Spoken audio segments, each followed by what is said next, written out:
Hello everyone, once again my name is Samuel Nyamane and I'm so excited bafethu ukuthi back. Siyaqhubeka with our sign language section.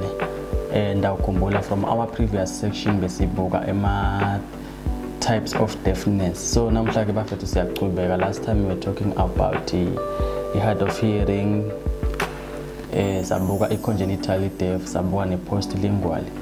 So lama deafness langa on 3 bafethu. Labantu laba leba kusuka kulama types langa i-understanding yabo ayifanani.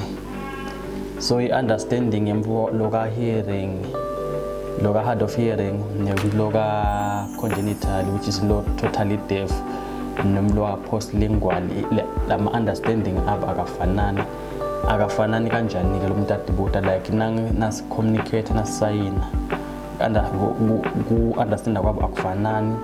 Even if kuna sign language interpreter, the understanding yakhe ayifanani. Ndawubekisa ke ka kuthi like siSwati sala kaManzini sinemehloko nesiswati sakaLavumisa nesakubonhlangano, but you are still in Eswatini. So the same thing applies ke nangalana kulama deafness. So now communicator nalabantu laba lebasuka kulama deafness laba, so we have to make sure ukuthi we are trying by all means ba simple ukuthi bakhona uku-understand, because labanye the people lebayiyela esikoleni le sign language then sebakhona laba lebangayiyeli like lebasebenzisa nje lele general lele sisebenzisa le kuma communities le sign language le shalo yabo, kusitakhona ku-understandana, sitakhona kuvana ukuthi oKenya uthini yabo. So then nase sibuya la kulama types of deafness